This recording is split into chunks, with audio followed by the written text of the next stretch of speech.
আবারও আলোচনায় পুলিশের কর্মকর্তা। এবার চট্টগ্রাম মেট্রোপলিটন পুলিশ সিএমপির অতিরিক্ত উপকমিশনার কামরুল হাসান। জ্ঞাত আয় বহির্ভূত সম্পদ অর্জনের অভিযোগে কামরুল হাসান এবং তার স্ত্রী সাইমা বেগমের স্থাবর অস্থাবর সম্পদ ক্রোক এবং অবরুদ্ধ করার আদেশ দিয়েছেন আদালত।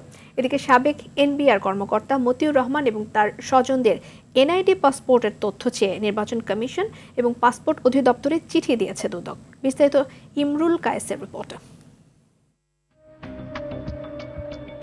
আলোচনা সমালোচনায় থাকাই যেন পুলিশ কর্মকর্তাদের নিত্যদিনের ঘটনা। সম্প্রতি আবারও আলোচনা এসেছে জ্ঞাত আয় বহির্ভূত সম্পদ অর্জনের অভিযোগে পুলিশের এক কর্মকর্তা।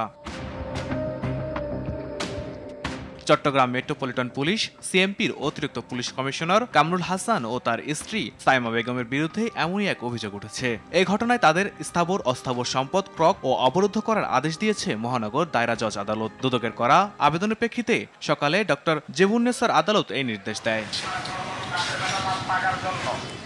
দুদকের অভিযানে জানা যায়, পুলিশের এই কর্মকর্তা ও তার স্ত্রী 11,35,00,000 টাকার সম্পদ অর্জন করেছে, যার 9,73,22,044 টাকা কামরুল হাসানের এবং তার স্ত্রী সাইমা বেগমের 1,62,85,188 টাকার সম্পদের কোনো বৈধ উৎস পাওয়া যায়নি। কামরুল হাসান এবং তার পরিবারের বিরুদ্ধে অবৈধ সম্পদ অর্জনের বিষয়ে একটি অনুসন্ধান কার্যক্রম পরিচালিত হয়। বিভিন্ন দপ্তরের সাথে মিলামিল করে তথ্য সংগ্রহ করে গরমিল পাওয়া যায় অবৈধ সম্পদ অর্জনে প্রায় 11 কোটি টাকা। সম্পত্তি যাতে বেহাত করতে না পারে, কোথাও হস্তান্তর করতে না পারে, টাকা পয়সা যাতে উত্তোলন করতে না পারে, এফডিআইগুলো যাতে ভাঙতে না পারে, শিট যাতে হস্তান্তর করতে না পারে, জায়গা সম্পত্তি হস্তান্তর করতে না পারে, এগুলি ক্রোক এবং ফ্রিজের ব্যবস্থা গ্রহণ করার জন্য।